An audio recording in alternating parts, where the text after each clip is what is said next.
Just so everybody knows, we are going to break in about the next 8 to 10 minutes for lunch. Does that mean I'm supposed to talk real quickly, or? I think this is very interesting. I hope you're enjoying it as much as I am. Not that I matter that much, but I want to just follow up on what Mary said. Our daughter, a year ago next week, had the second of 2 surgeries at Freighter, and they were pretty significant surgeries. They were done on a day surgery basis, like most are, but it's been a life-changing thing for her in a good way. And I was so touched and taken by the way that the day surgery people at Freighter dealt with her and with my wife and myself, that when it was done, I wrote Bill Potasnik, who's the president and CEO and top guy over there, a letter, and Dean Ravden, the new dean of the medical school, and spoke very well of Dr. O'Connor, who did the procedure, and spoke very well of the staff, and spoke very well of Medtronics, which is the company that our daughter has a bladder pacemaker, which I had never heard of either. And it was very interesting. About a week later, I got a handwritten personal thank you note from Bill Potasnik on his, not on a Freighter letterhead, but on a personal Bill Potasnik note. And I was so touched by that, because we're in such a world now where everything, no disrespect to Twitter and social media and everything else, but that handwritten note meant a great deal. And I had immediately got a response, an email back from the dean, and ironically, I singled out, this is interesting, I singled out the name of the Medtronics rep who was in the surgery, actually sort of telling the doctor what to do, crazy as that sounds. I singled him out, I copied his boss, and included that on the letter to the dean of the medical school and the president of the hospital, and I never heard a word of thanks, which I think is just unbelievable. You know, I would think that a salesperson would have been real happy to have his boss told what a good job he did. So little things like that. What do we do to try to maintain the people we have? We have a very small staff, so it's very important that we not have turnover, because it's all relationships. People give to people. They're all wonderful causes. Every cause is a good, most of them are very good causes, but people give to people. So the trust element that was spoken about, the family aspect that was spoken about, the belief in them, the opportunity to fail, is very, very important that they understand that they can do that. My door is always open. I don't think I've ever closed my door. It's always open, and I think they're very comfortable. I try to create an entrepreneurial, when I can say it, I can't spell it, but I can say it, environment. But I really think with a very small staff that it's very, very important. And you talk about having fun. We get very intense sometimes in the summer. I mean, we put on major events that most people would hire a lot of people to do, and we do it by ourselves. And we put in tremendously long hours at times. But we have cake breaks, and we'll bring in a cake, or we'll bring in, you know, something from Sendix, a good MacFun sponsor. Unlike Bob, I can mention sponsors, and everybody sits around the table and we talk and we laugh and things like that. I think positive reinforcement is so incredibly important. I've worked for people who took all the credit for everything, much like when it goes well, it's the CEO's credit, and when it doesn't, it's yours. I make a deliberate effort in communication to our board, which I do frequently, to spell out and to specifically acknowledge the work of, I have all women that work with me, the work that they do. And I think that's so important. I encourage them to always go out of that comfort level. They know that I would support them on any job that would be an improvement, but what I always hear is, John, you can't retire for 15 or 20 years because we want to keep working here, which is a nice thing. On a sunny winter day, I'll stop at Scrub-A-Dub and get 6 car wash certificates and put a note, lovely day for a car wash, much like the lovely day for a Guinness spots. This past Wednesday, it was just such a gorgeous day.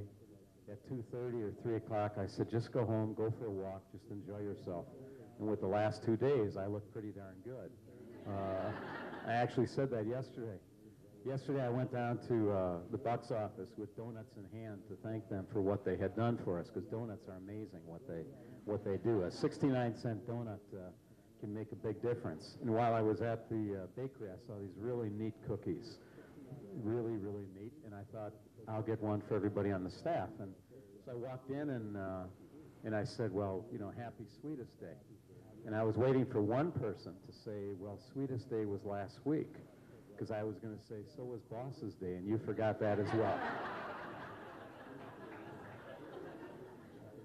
So I think it's just very simple. I think it's trying to make people feel good about what they do. I think it's acknowledging.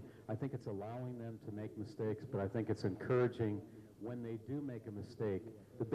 I think the biggest mistake is to not do something. The biggest mistake is to be afraid and to be so, you know, paralyzed by analysis or analysis by paralysis, whatever those fancy ways to say that stuff is. And I'll just end on this quickly. We have a wonderful woman who started with us the day after she graduated from University of Minnesota. She's been with us since 1993, just a terrific lady, does a wonderful, wonderful job. And I don't know, probably 10 years ago, she wanted to do something, and I knew it would fail. I mean, I tried it myself, and I knew they would fail. But it wasn't a huge risk. But it was important for her to try it. And it failed. And she said to me, you knew that it would fail, didn't you? And I said, yes. And she said, why did you let me do it? And I said, like I just said, I said, it's not that big a risk. And if I had said no, then you would have looked at me as a crotchety old guy, and I gave you the opportunity, and you saw, and you learned from it. And she's repeated that to so many of the younger people that have joined us. And I think it's so important that people know that they can be in an environment to excel, and they can be in an environment sometimes to fail, not because they haven't tried, but because, much like the line that you talked about before, Bob, sometimes the best research, sometimes the best ideas, sometimes things just don't work. But I think the overall environment is one of the greatest ways to keep people. I think it's so important just to treat people with dignity and respect. It's so neat to hear the kind of things that you were talking about, Brent, at M&I. I think that's just so wonderful to have that kind of thing in a corporate setting, which had been, you know, beige-colored walls. So it's very simple. You don't get any real deep things from me, but you get simple stuff. So thank you. I'll be really brief, because when you talk about risk management, one of the riskiest things is standing in between hungry people and food. And I would really love to work with Sargento, and I don't want to do that to Bob at all. So I'll be, like I said, I'll be brief. I find that I hire college students, so if you stock the office with beer and chips, generally, they don't notice or complain when you're out of toner or you cut their pay. No. Seriously though, this is a tough question, because ultimately my goal is I want them to leave. I want them to find a better thing. I want to be the springboard to a better thing.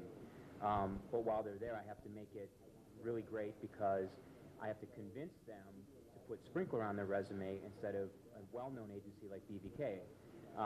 And so we do a lot of the things everyone mentioned. In addition, we tell the students, you know, balance your schedule. Tell us how many hours you can work a week. And you know what? I never check what they put into our system. I hold them accountable to deliverables. So that ownership changes everything. And I learned a lot of that from managing a 2-year-old at my house. We have an open environment. We do recognize in person every day. I say thanks. Or if I'm not in the office, I text. I'll use Twitter, because then everyone sees it. Or when I speak in front of groups and my team is there, I call them all out to show the incredibly talented people I have in the organization. And so, as a testament to that, the guy who manages all of our social media programs just got 3 emails through LinkedIn from Sears to come in and work for them. And the lowest offer was double the salary we currently pay him, and he didn't even think twice about leaving. So we also had another student that we're going to hire. she asked for a little bit more money than where we start, and we said, sorry, we can't do that. This is where we start, but we're going to offer you all these other things, connections to people, great projects. Within, I don't know, 5 minutes, she replied and said, great, I'll see you Monday for orientation. So I tend to think we're lucky. We've just found the right people, and this may sound a little narcissistic, but it's about me, so I don't know any other way to tell it. I had a coffee with Jennifer Bartolotta a couple weeks ago, and I told her how lucky I am with the talented people I found, and she said, no, it's not luck. What you've done is you've built a tribe. You have a tribe right now, and so it's very hard to do, and I don't think you're going to need any more luck to find the right people. You've created the right culture and the right system and the right processes, so keep it up. So if you've not read the book, I recommend that. Thanks.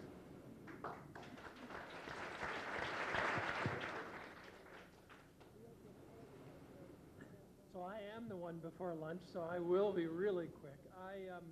We aren't doing, I like what Brent said, we are not doing anything different in this economy than what we normally do with regard to motivating and focusing and keeping our people gainfully employed.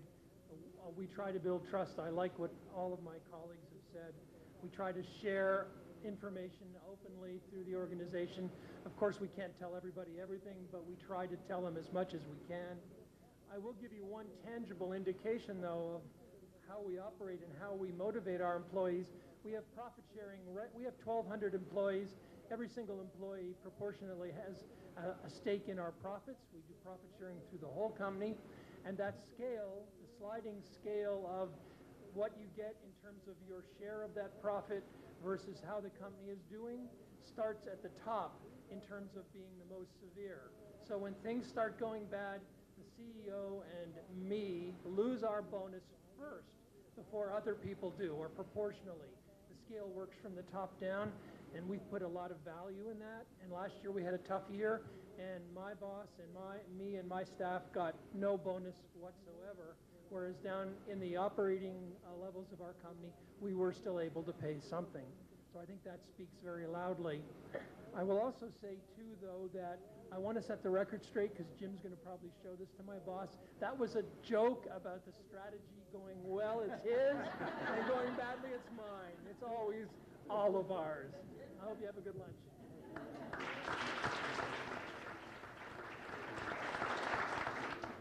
Okay, hopefully everybody knows where the team room, AL 105, is, just down the hallway, just before you hit the gym on the left-hand side. It is a potluck, and thank you so much for all the students who brought in food and beverages. If you want any of that food back, or the containers and so on, could you just let her know before we get started here? Because they're going to start cleaning up, and anything that's left over that no one wants, she's going to take to the cathedral.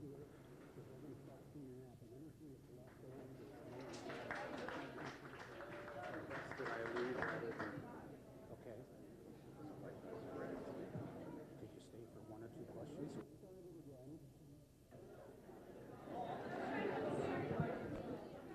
Okay, let's get started again.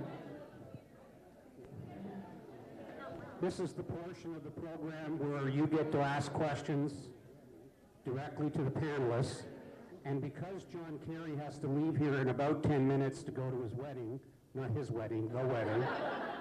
I've been married 35 years. I believe we do have one or two questions specifically for John. Hi, John. My name is Carol, and we talked a little bit, but I guess my question, I've got copious notes on what you had to say along with everybody else's, and I work for a nonprofit, and you made a comment about, when you were talking about the risk management, about getting that the board needs to step up and open doors, and I know that I made that comment to Yvonne that you talked with also. She also works with a nonprofit, and my question is, how do you convince a board to do that? I think it's sort of a two-pronged approach. We're sort of challenged by that, to be honest with you, because, as I said, we've made it very easy in the past to be on the board. We've never really asked a lot. We've asked, but we've never really demanded a lot. The last 4 people we put on, we have a 14-member board. The last 4 people we put on we made it pretty clear going in what the expectations were, and the expectations really are fundraising. They believe it, whether or not you believe this after hearing me all morning, they believe from a management side that we're in good shape. And I guess the numbers might speak to that to some degree. But I think it's a process, and it doesn't move as fast as you want. I think one of the most important things is to create expectations, to make sure that they know what those expectations are. I sit on several boards, and before I do that, I ask what is expected of me. And then I think you have to give them opportunities, and you have to sort of, I think it's important to do it in a way that you welcome them, and you welcome their involvement, and yet there's some demand on it as well. It's very frustrating for some people because there will certainly be the element that will step up, and they do, and there's many that don't. And I think then that they need to question their commitment to the board. And just like I don't have a problem asking somebody for money, I don't have a problem saying to somebody, you know, we all reach a point in our lives that we need to move on and we need to bring fresh blood in. So I think some of that transparency you talked about earlier, some of that honesty and things like that are very, very important. And then you're always going to have members of the board who are there because they're there. And anyone who works with boards knows what I mean. And you just sort of have to take that into consideration as well. But I think that in our case, you know, we're doing fine now. But if we don't accelerate or get even back to the level we were at, 3 years from now it won't be quite the same. I think that will motivate people to say, hey, it's time for us to step up. And knowing the people on our board, I think they will. But I think it's real important to have that communication. I think it may be interesting for the other panelists in a minute to perhaps comment about governance and some of the changes that have taken place because of the recent economic situation, the accountability of boards and that sort of thing. Are there any other questions for John?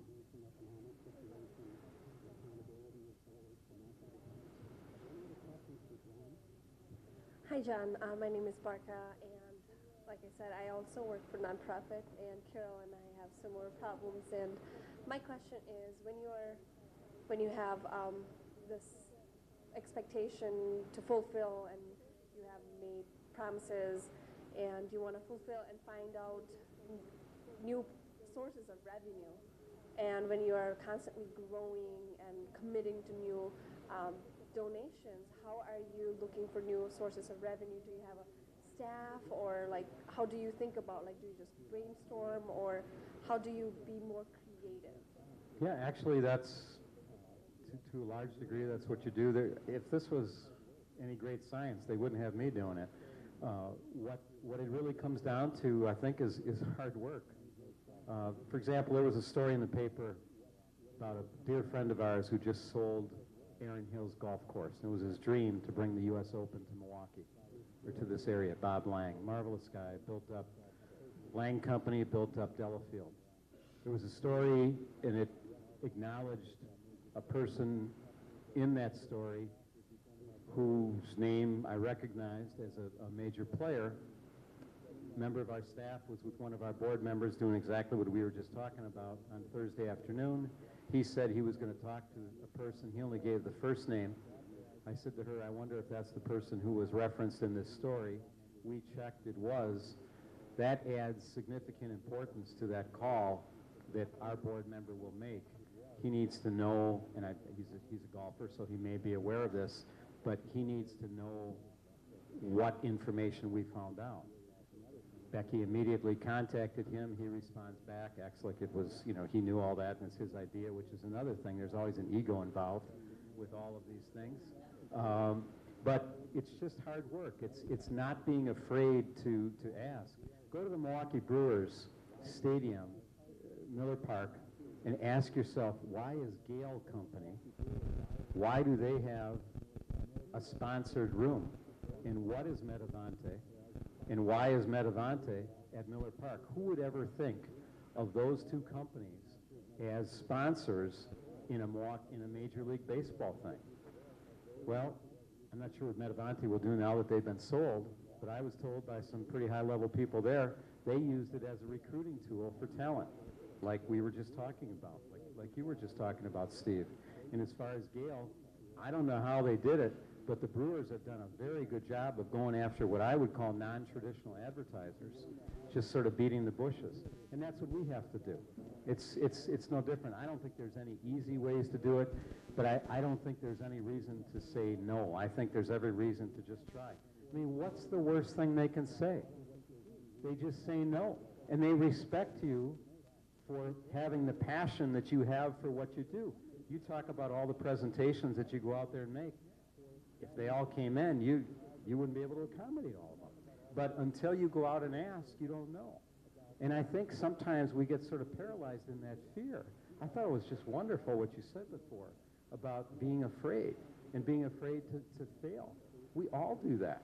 Our children do it. But part of our role as parents is to create an environment where they can do that. And I also think part of it is to reach out and is to grasp and is to look at things and to say, what if? Because there's never really a bad idea. So I think you're brainstorming and all that kind of stuff. I mean, we read the same stuff everybody else reads, the same business news, the same outdated foundation directories. And, you know, the reality is a lot of those directories are really outdated after September of last year. And the challenge is the pool of money is diminished significantly. I think it's filling back up some, but people are going to be very, very cautious in how they disperse it. So do you wonder, if I wonder, how are we going to raise an extra $625,000 a year? I wonder it a lot. We gave a check last night. We got a check from Trek Bicycle Corporation, $670,000. Very impressive. 3 years ago, that check was for $1.2 million. That's $500,000. And we did nothing wrong. We did nothing wrong. We probably had a better ride this year than we did 2 years ago. So some things you can't control, but you can't cry about it. You just got to keep working hard at it.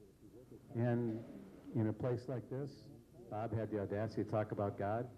I believe that if you work as hard as you can and you sort of bring that into it at some point, all the time, things work out.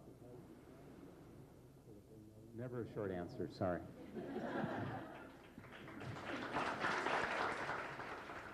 I do want to say, I think we all took a risk here. I don't know who knows it.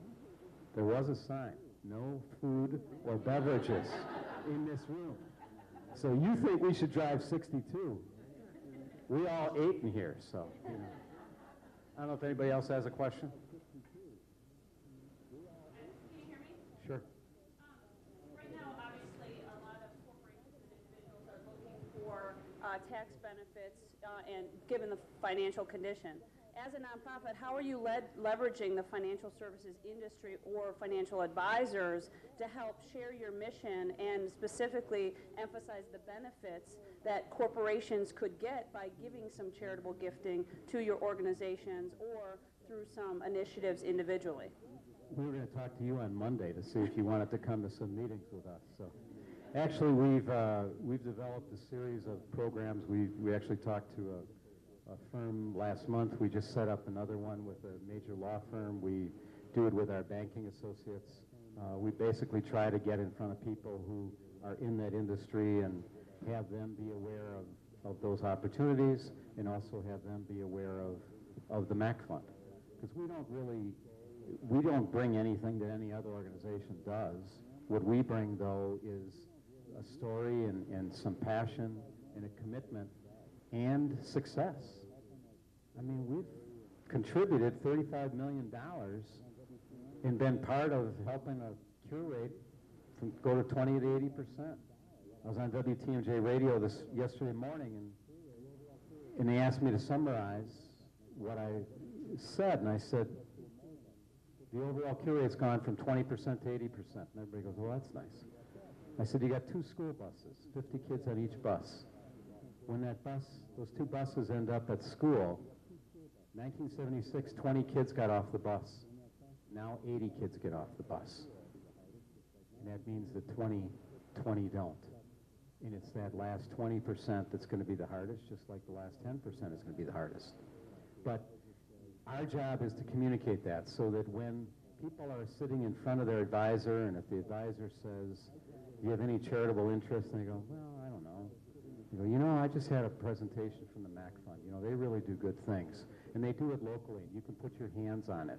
And until yesterday, when they closed down Children's Hospital because of what we're not supposed to say swine or pigs, but H1N1 or whatever it is, they closed it down for visitors. We could take people up there and show them the MAC Fund Center for Cancer and Blood Disorders.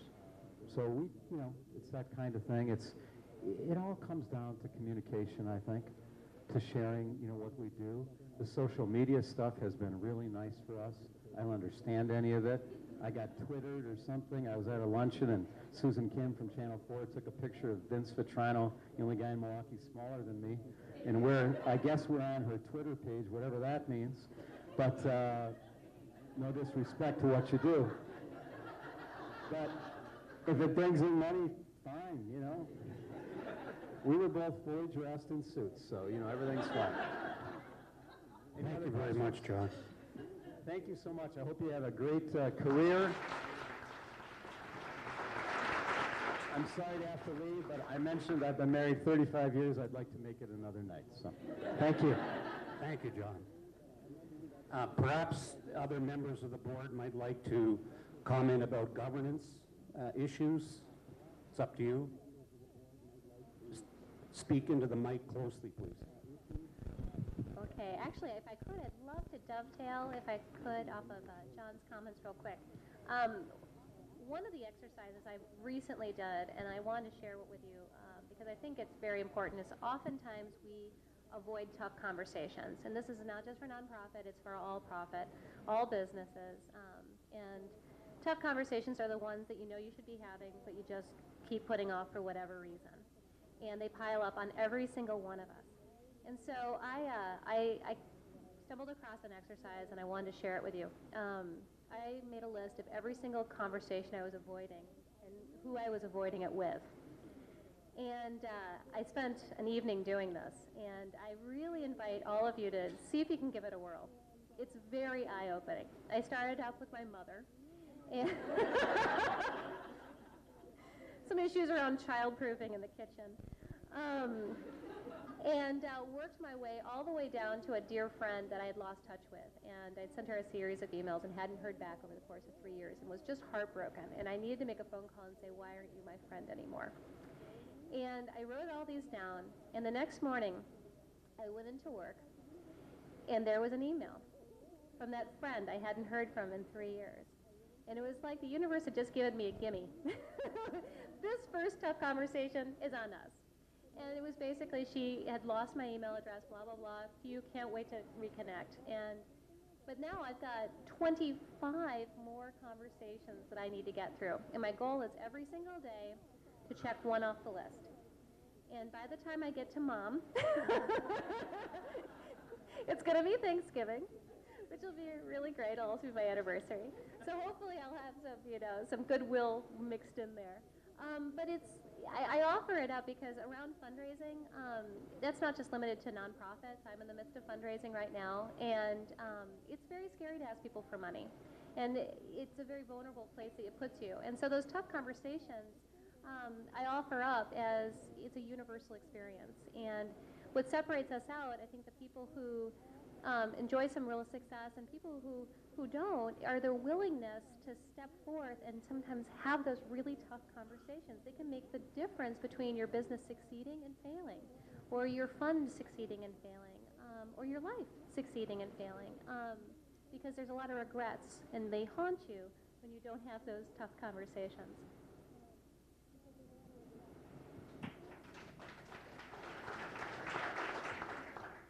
I'd like to just comment on Kelly's perspective on crucial conversations. There's a book called Crucial Conversations, and we within the healthcare world have adopted that book, and it has been probably about 5 years where our organization has used Crucial Conversations as a leveraging point to sit down and have those kinds of conversations that you intentionally have avoided. And in my role within the organization as the compliance officer and the risk person, I I often am the person that comes to your door or to your office to have that crucial conversation, to tell you some things that you probably don't want to hear.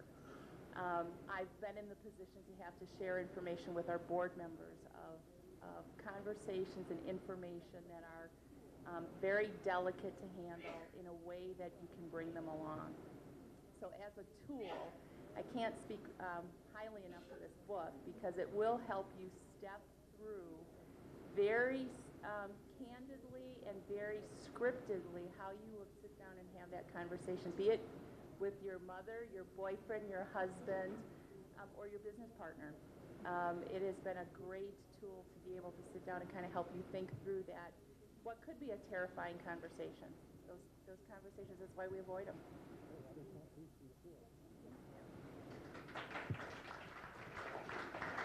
Okay, other questions from the floor?